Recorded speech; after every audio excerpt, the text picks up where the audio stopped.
L'Odyssée 149, ça va être un voyage virtuel à l'intérieur de la matrice du film de Stanley Kubrick, 2001 Odyssée de l'espace.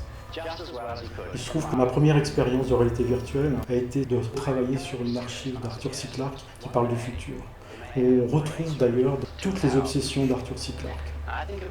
Je propose de prolonger cette aventure formidable.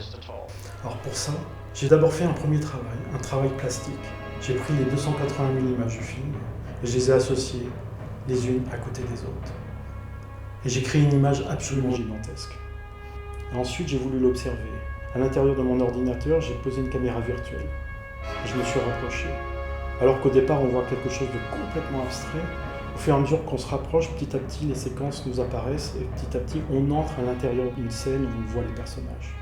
Et ensuite, ma caméra a commencé à se déplacer. Et à partir du moment où la caméra se déplace à la cadence de 24 images par seconde, comme par magie, toutes les cellules s'animent.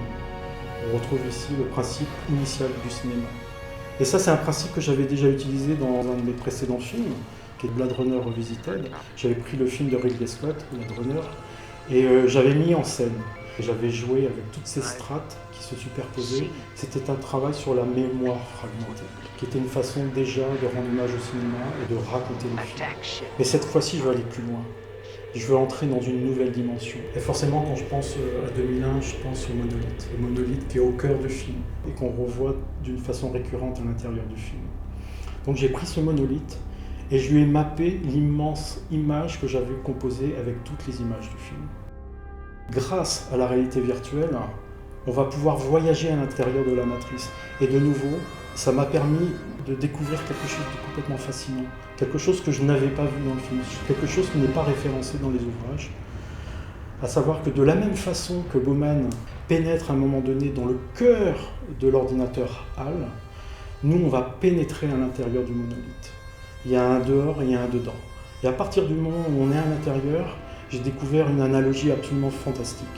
C'est que l'intérieur de HAL, en fait, est dans les proportions du monolithe. Ça, Kubrick nous l'avait caché. Et c'est en faisant ces expérimentations que j'ai découvert cette analogie fantastique.